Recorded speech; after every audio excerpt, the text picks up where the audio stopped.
us to Boston, the word bearer board. I'm Russ, and this is GFN Gaming, and today we're going to be talking about the Warhammer 40,000 Kill Team starter set that just got announced. A big thank you to Games Workshop for sending me a review copy to look at.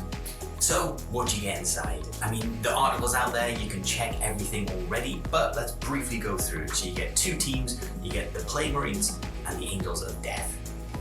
Both teams also get their own reference sheet booklets.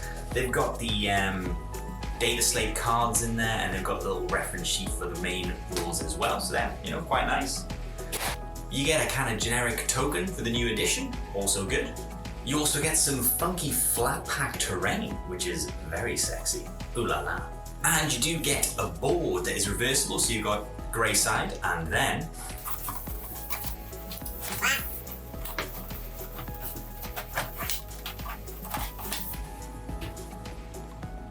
a red side.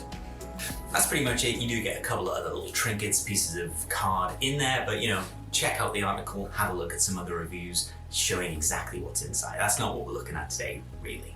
There are a few things that are great in this box, a few things that are a little bit of a miss, and a few things that you're gonna throw away immediately. Forget about it. But let's have a look at the good things first. It's coming in at 67.50 English doubloons, pounds sterling, and that's at retail. So if you're getting it from a hobby shop, you might get a little discount, but that's pretty good for everything you've just seen. Two teams, all that terrain, a board, not bad so far. So, like I said, that's two teams, a full board, it's not a plastic board, MDF fully painted terrain, which is lovely. I don't know what these fingers are representing. You get all the things I've already shown you, the tokens, so all that for 67.50 is pretty good, assuming you're gonna buy the teams anyway, of course. I would say that the teams are the main driver for buying this box. Gorgeous minis, but if you've already got both of these sets, this box probably isn't for you, let's be honest. It doesn't give you anything that you don't already get from the free rules online via the app anyway. If you've already got the Heroes team from the last edition, which is Strike Force Justine, mixed in with a little bit of Intercession, so if you had those two teams, yeah, you probably don't need this. So the price is definitely in the good section, but what else? What else is in the good section for this box? I'm gonna say the terrain. I know, I will pause for a moment for you to direct your verbal and or non-verbal disrespect and hatred towards me for saying that the MDF terrain is a win. Okay, so the terrain is actually great, and I'd love them to continue doing flat pack, which is the main thing. It's flat pack terrain. I mean, I love this if they continue this on. They need to develop it and obviously add to it, and there is stuff that I would have liked to see instead, but I think it's a win. The first thing you need to know, and you need to know this, it doesn't have that smell. And you know the smell. You know the smell. The MDF synonymous smell. It doesn't have that smell, and it's finished really nicely, and the details are there, obviously not molded in, but the details, it looks great. I mean, I'll put some shots up on the screen, but just for yourself, but I think it looked great. But far and away the best thing is that you can assemble it in seconds. I'm looking at you into the dark. It flat packs away, which is just amazing. This stuff all packs into, with the board included, into the back of your rucksack. And if you've got two teams, hey, elite teams maybe, they pack in there, and what have you got? You've got Kill Team Travel Edition. So there is stuff I would have liked to have seen done differently with terrain. Obviously it doesn't give you the full experience, there are no advantages. It's a relatively sparse board, but it's certainly playable. Let's get that out of the bag. You can play on this terrain. So as far as an open board goes, there are no doors, but most notably there's no advantages. So what I would have loved to have seen them do is make it into the dark.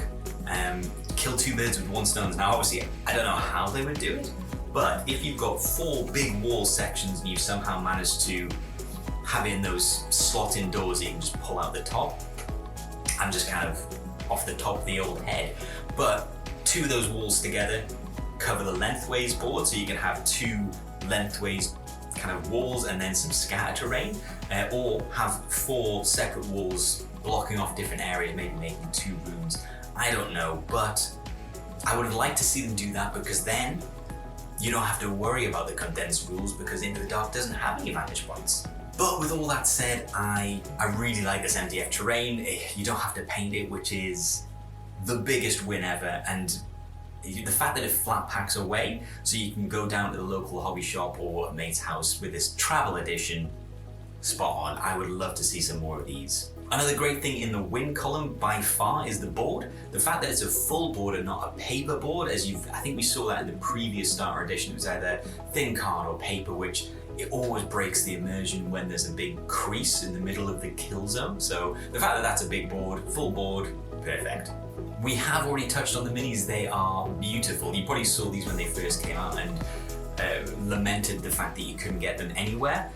You could still find them on eBay, and with this set coming out, maybe the eBay prices will drop, so maybe you can pick these teams up cheap, but the fact that you get both of these teams in a box for a relatively cheap price point, considering teams roll in at around 40 to 45 pounds, and for both of these teams it's 67, it's a bit of a saving, especially if you don't have these minis that were hard to get. So, I mean, they are beautiful minis. But yeah, low price point, beautiful minis, it's a no-brainer really. Whoopsie. I didn't bring it. The next thing, kind of subjective, I put it in the good column, but it's the starter set handbook. So this thing is split into different sections. The main section that you start off with is just building the miniatures, so that's kind of fairly standard. The next section, there's a little bit of lore. Yeah, I mean, the lore's great, I'm not gonna lie. I do skip the lore as much as I read all the 30k novels and the 40k novels. I think I know the lore enough now that I just kind of skip by, which is maybe bad. I'm maybe missing some really funky lore, but it is geared at brand new starters. So the lore here might actually be quite useful if people are walking by and pick this up and have no idea what Warhammer is. And then the real meat of the starter handbook is basically the core mechanics of the game. You play them through 4 scenario missions that kind of introduce you to the concepts, the key concepts, movement, shooting, combat, all those kind of things in 4 kind of play along missions. So it's a hands-on approach to teach you the game, or at least teach you the core fundamentals of the game. So the reason I think this is kind of good, for an avid player, someone who's played a lot of the previous editions, it's not geared towards me, but I do think it's good. It is marketed as a starter set, and I think that is this more so than previous editions starter sets.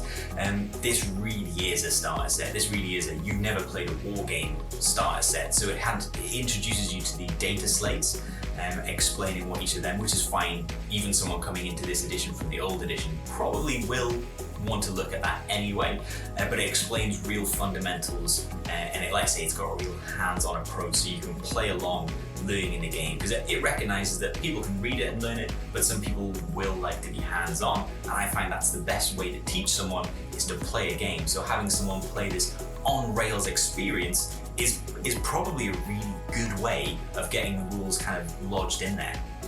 That being said, if you have played a war game before, this bit might be a little bit redundant. It might be aimed up below your level of wargaming.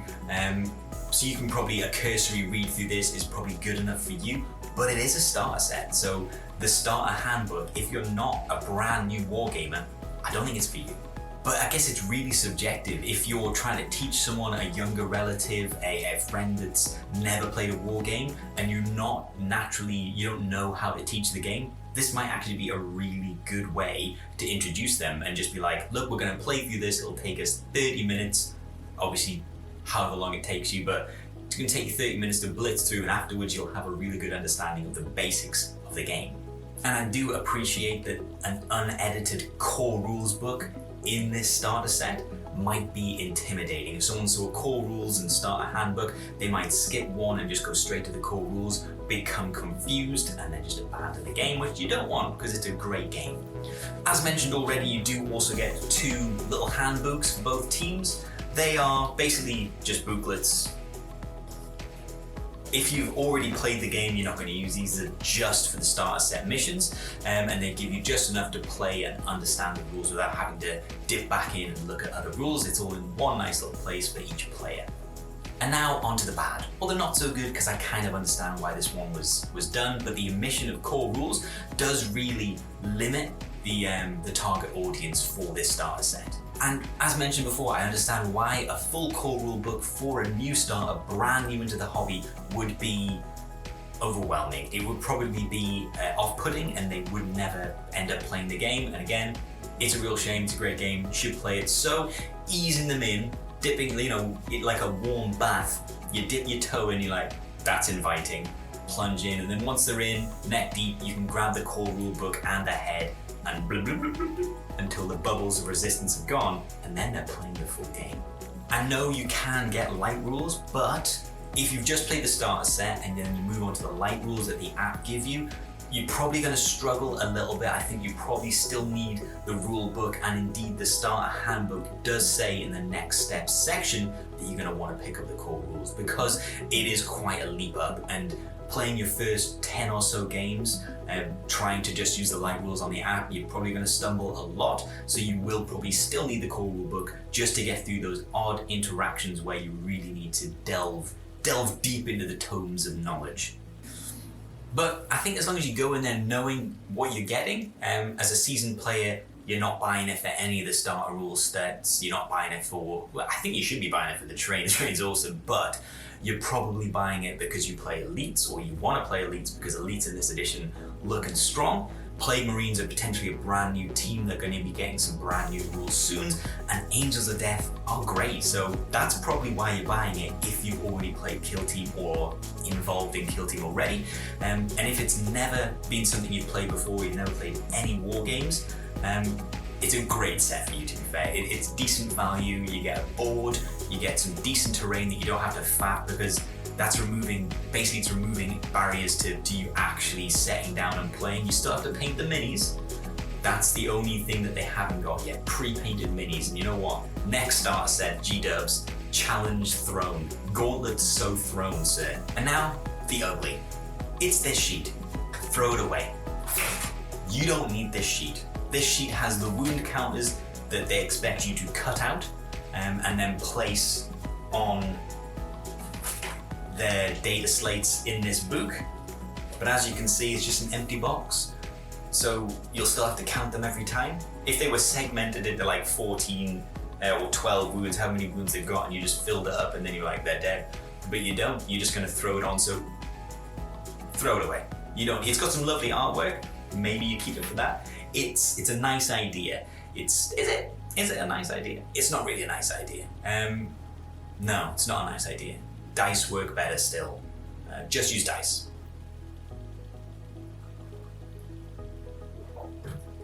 But yeah, that's it. That's the starter set. So if it's something for you, I think you'll know. I think you'll know if it's for you. Again, if you play Kill Team a lot already and you fancy some of these models, and these models are beautiful, to be fair. They're real nice. Both teams are amazing. So if you're a hobbyist, it's a good box for a hobbyist, because you get two gorgeous teams if you don't have the teams already. Two gorgeous teams to paint. If you're a casual player and you don't have these two elite teams, great, because elite teams, low cognitive load, is real strong at the moment, so you're going to do decently well with just using these teams in the box. And if you don't have terrain currently, or you maybe missed out on a Hive Storm, you get enough that a friend can come around with the core rules. You can be like, hey, don't worry about terrain, I'm going to throw out some MDF terrain, and we'll have a good game, a casual game, a more casual game of Kill Team. And then you've got the brand new wargamers, those people that we want to come in and play the game, get invested, and then start playing the full Kill Team experience. Kill Team Light, it's a great entry point for really brand new people to come in. And sometimes I think I personally forget that you've got to onboard brand new wargamers. There's people out there coming into the hobby and they see 40k, and 40k I mean, it's beautiful, it's great.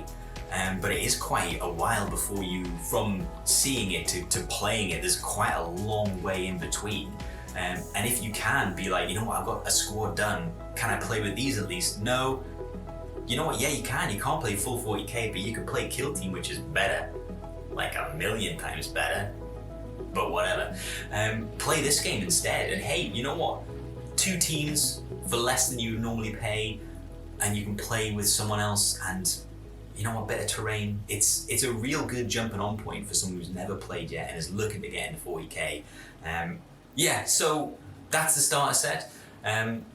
Great value, especially if you're looking for those 2 teams. But check it out, have a look at your local hobby shop, see if they're stocking it, if you can get a little discount. If not, it's still a pretty decent price, even if you're buying the full retail from G-Dubs themselves for 2 elite teams plus all the extras you get. And make sure, if there's a way to comment, you say MDF terrain, yes please, because let's get some more pre-painted flat pack terrain. Player, I love play greens. I kit bash my legionaries to be motorbike. Still going. It's just tooling around. The primary school making his girlfriend. Anyway, think about it.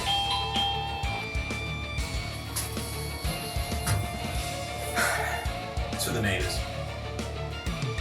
I don't know what I'm talking about now. That doorbell has completely thrown me for a loop. Kill team, it'll come to me. Kill team, starter set. Is it worth it for you? Finish. Just finish.